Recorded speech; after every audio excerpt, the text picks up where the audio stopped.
कबीर। आज हम कबीरदास जी के जीवन से परिचित होंगे। कबीरदास जी का जन्म सन 1398 काशी में हुआ था तथा देहांत सन 1518 में। उनकी शिक्षा विधिवत नहीं हो पाई, किंतु सत्संग, पर्यटन, अनुभव से उन्होंने ज्ञान को प्राप्त किया। भक्तिकालीन निर्गुण संत परंपरा के वे प्रमुख कवि रहे। उनकी प्रमुख रचनाएं कबीर ग्रंथावली में संग्रहित है। कबीर पंथ में बीजक को ही प्रमाणिक मानते हैं, किंतु गुरु ग्रंथ साहब में भी उनकी रचनाएं संकलित है। कबीर अत्यंत उदार, निर्भय, सद्गृहस्थ संत थे। राम रहीम की एकता में वे विश्वास रखते थे तथा हिंदू मुस्लिम एकता को मानने वाले संत कवि थे। उन्होंने ईश्वर के नाम पर चलने वाले पाखंड, भेदभाव, कर्मकांड का खुलकर खंडन किया। वे धार्मिक और सामाजिक भेदभाव से मुक्त मनुष्य की कल्पना की। ईश्वर प्रेम, ज्ञान तथा वैराग्य, गुरु भक्ति, सत्संग और साधु महिमा के साथ साथ उन्होंने आत्मबोध और जगत बोध की अभिव्यक्ति की। उनकी भाषा सहज, सरल तथा जन भाषा थी। इस पाठ में कबीरदास जी की साखियां तथा शब्द दिए गए हैं। यहाँ आज हम साखियां पढ़ेंगे। संकलित साखियों में प्रेम का महत्व, संत के लक्षण, ज्ञान की महिमा, बाह्य आडंबरों का विरोध आदि भावों का उल्लेख हुआ है। उनकी साखियां इस प्रकार है। मान सरोवर सुभर जल, हंसा केली कराही, मुक्ता फल मुक्ता चुगय, अब बूढ़ी आनत न जाही। इसमें आए हुए कठिन शब्दों को समझने का प्रयास करेंगे। मान सरोवर हिमालय पर स्थित एक पवित्र सरोवर। मान सरोवर का दूसरा अर्थ है पवित्र मन।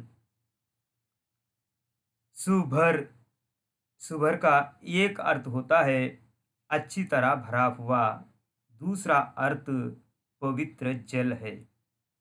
हंसा अर्थात हंस, इसका दूसरा अर्थ है साधक भक्त। केली क्रीड़ा, मुक्ताफल का अर्थ है मोती तथा मुक्ता का अर्थ है मुक्त होकर। अनत अर्थात अन्यत्र। इस साखी को समझेंगे। मान सरोवर के लबालब भरे जल में हंस क्रीड़ा कर रहे हैं। वे मुक्त भाव से सरोवर में से मोती चुग रहे हैं। उन्हें जल क्रीड़ा में इतना आनंद आ रहा है कि वे अब यहाँ से उड़कर कहीं और जगह नहीं जाएंगे। अर्थात प्रभु भक्त भक्ति में लीन होकर अत्यधिक आनंद पा रहे हैं। वे आजाद होकर आजादी का आनंद ले रहे हैं। अब वे इसे छोड़कर अन्यत्र कहीं नहीं जाना चाहते हैं। यहाँ हंस भक्त हृदय का, जो प्रभु साधना में लगे हुए साधक का प्रतीक है। यह दोहा चंद में लिखा गया है। केली कराही में क की आवृत्ति हुई है, इसलिए यहाँ पर अनुप्रास अलंकार है। अनुप्रास अलंकार का मतलब यह है एक ही वर्ण की आवृत्ति पास पास बार बार होती है तो वहाँ अनुप्रास अलंकार होता है। इसमें यमक अलंकार भी है। यमक अलंकार का मतलब है एक ही शब्द जब एक से अधिक बार आता है तथा अलग अलग स्थान पर उसका अर्थ अलग अलग होता है, तब यमक अलंकार होता है। तो इस साखी में मुक्ता फल अर्थात मोती, मुक्ता अर्थात मुक्त होकर, यहाँ पहले आए हुए शब्द मुक्ता में और दूसरे आए हुए शब्द मुक्ता के अर्थ में अंतर है। पहले मुक्ता का अर्थ मोती होता है तथा दूसरे मुक्ता का मुक्त होकर, इसीलिए यहाँ पर यमक अलंकार है। दूसरी साखी इस प्रकार है। प्रेमी ढूंढत मैं फिरऊं, प्रेमी मिले न कोई, प्रेमी को प्रेमी मिले सब विष अमृत होई। इसमें कठिन शब्द है प्रेमी अर्थात प्रभु भक्त। इसमें कबीरदास जी कहते हैं, मैं अर्थात भक्त किसी सच्चे प्रभु प्रेमी को खोजने निकला, परंतु अनेक प्रयत्न करने के बाद भी मुझे कोई सच्चा प्रभु प्रेमी नहीं मिला। जब मुझे सच्चा प्रेमी मिला तो मेरे सब पाप पुण्य में बदल गए, वासनाएं नष्ट हो गई, दुर्भावनाएं समाप्त हो गई, मन में पवित्रता रूपी अमृत का संचार होने लगा।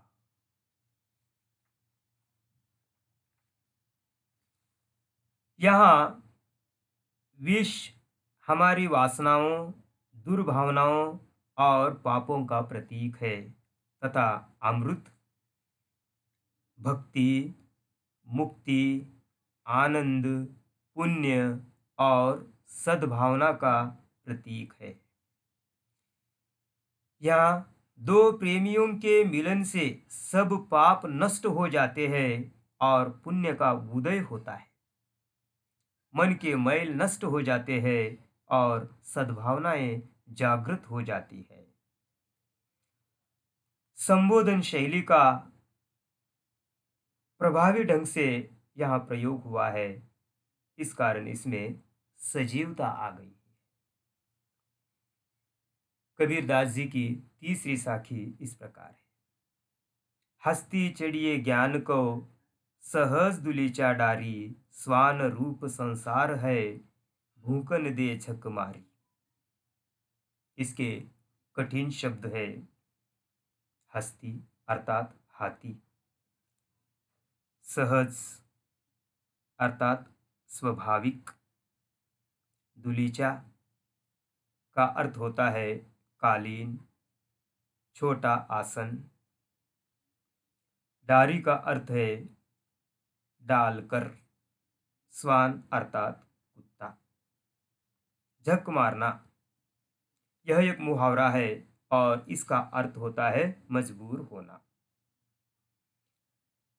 इस साखी में कबीर साधकों को संबोधित करते हुए कहते हैं, वे कहते हैं कि हे साधकों, तुम ज्ञान रूपी हाथी पर सहज समाधि रूपी आसन बिछाकर निश्चिंत होकर चलते रहो। यह संसार तो कुत्ते के समान है जो हाथी को चलते देखकर व्यर्थ ही भौंकते रहता है, उससे तुम्हारा कुछ बिगड़ेगा नहीं। अर्थात प्रभु साधक को दुनिया की निंदा की परवाह किए बिना साधना को करते रहना चाहिए, इस प्रकार की प्रेरणा कबीरदास जी देते हैं। इस साखी में कबीरदास जी ने लोक निंदा की परवाह किए बिना प्रभु भक्ति करने की प्रेरणा देते हैं। स्वान रूप संसार है, यह संसार पर व्यंग्य है। झकमारी इस मुहावरे का प्रयोग बड़े ही मनोरम ढंग से यहाँ पर किया गया है। तीसरी साखी को देखेंगे।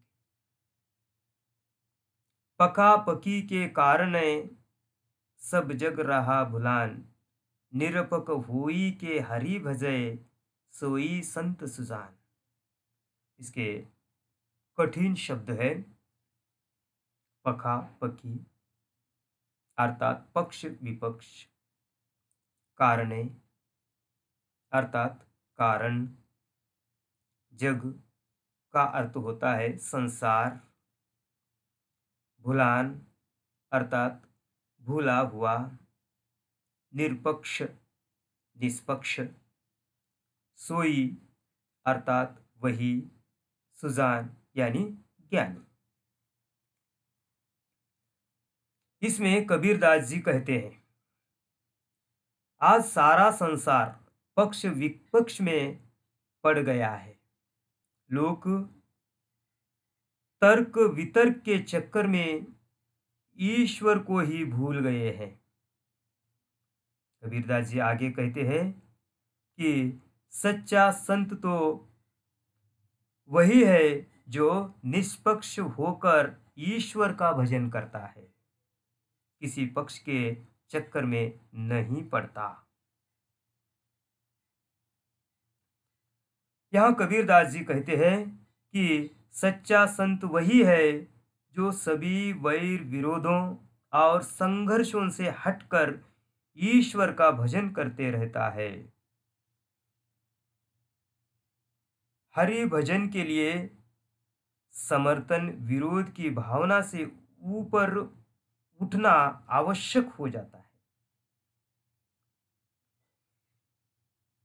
इसमें भी अनुप्रास अलंकार है, सोई संत सुजान में। पांचवी साखी।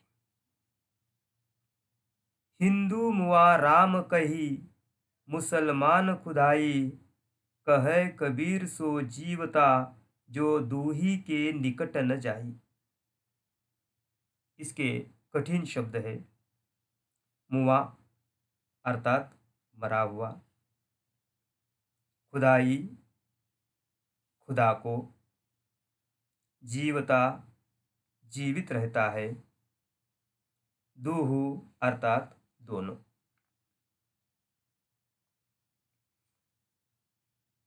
इस साखी का अर्थ इस प्रकार है।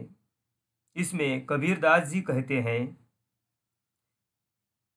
हिंदू लोग राम का नाम लेकर मर गए, अपना समय बर्बाद करते रहे। मुसलमान खुदा कहते कहते मर गए, वे भी अपना समय बर्बाद करते रहे, पर दोनों ईश्वर को पाने में असफल रहे, ईश्वर को नहीं पा सके। वे आपसी भेदभाव में पड़कर कट्टर हो गए, एक दूसरे के विरोधी हो गए। कबीर कहते हैं, वास्तव में वही व्यक्ति जीवित कहलाने का अधिकारी है जो हिंदू मुस्लिम और राम खुदा दोनों से दूर रहता है। अर्थात भगवान राम और खुदा दोनों से अलग है। भगवान निराकार है, इन दोनों से दूर है।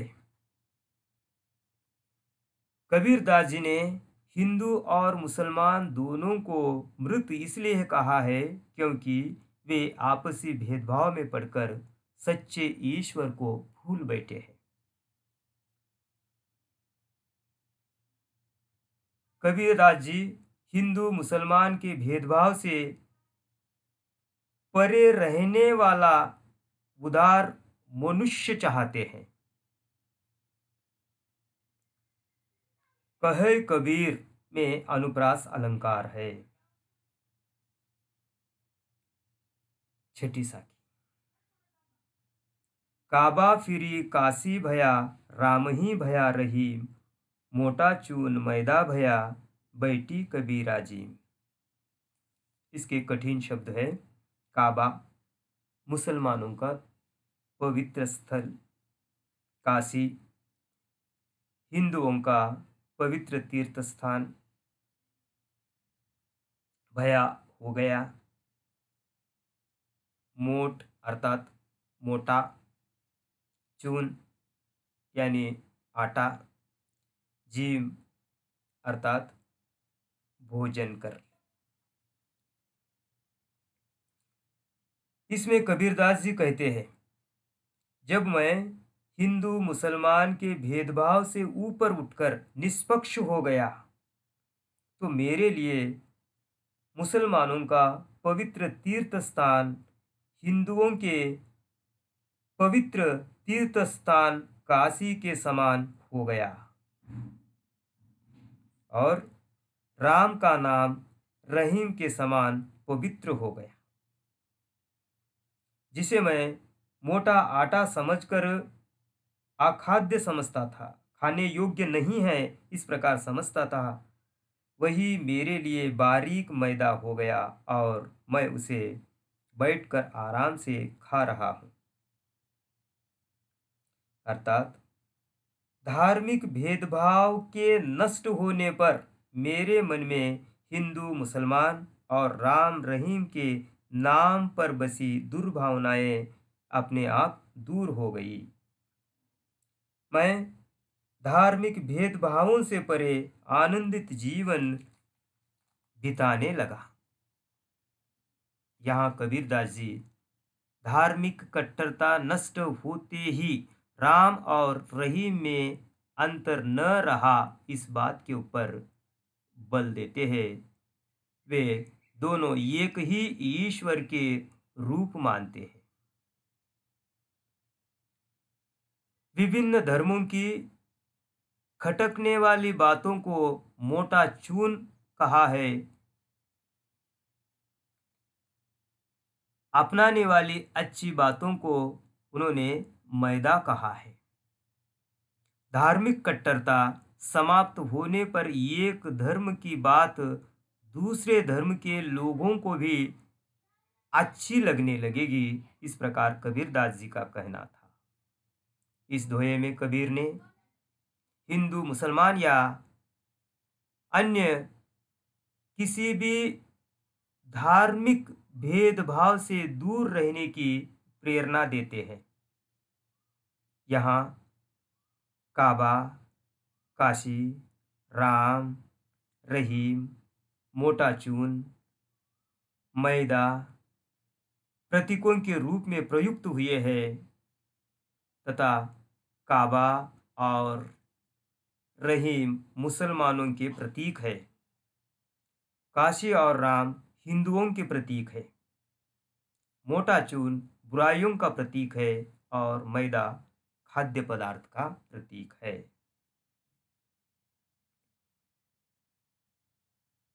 अंतिम साखी। ऊंचे कुल का जन्मिया, जे करनी ऊंच न होई, सुबरन कलश सुरा भरा, साधु निंदा सोई। इसके कठिन शब्द इस प्रकार है। जन्मिया अर्थात जन्म लेने वाला, करनी अर्थात काम, सुबरन सोना, कलश अर्थात घड़ा, सुरा अर्थात मदिरा शराब। इसमें कबीरदास जी कहते हैं, यदि कोई मनुष्य ऊंचे कुल में जन्म लिया है किंतु उसके कर्म ऊंचे नहीं हैं, वह निम्न कार्य करते रहा है तो क्या लाभ। सोने का घड़ा अगर शराब से भरा हो तो भी साधु लोग ऐसे पात्र की निंदा करते हैं।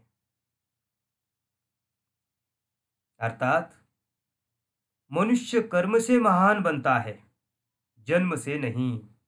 चाहे मनुष्य किसी भी कुल में जन्म ले, वह ऊंचा कार्य करता है तो वह महान माना जाता है, और वह नीचा या निम्न काम करता है तो उसे छोटा या निम्न माना जाता है। मनुष्य की पहचान उसके जन्म से नहीं, किंतु उसके गुणों से होती है, उसके कर्मों से होती है। यहाँ कबीरदास जी मनुष्य की श्रेष्ठता उसके ऊंचे कर्मों के कारण मानते हैं। साधु मदिरा भरे स्वर्ण पात्र की भी निंदा करते हैं।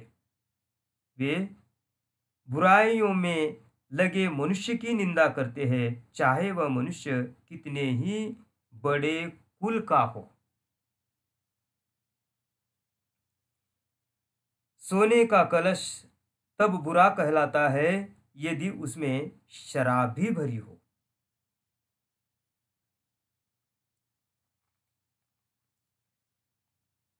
इस प्रकार इस साखी में मनुष्य के गुणों की पहचान है। धन्यवाद।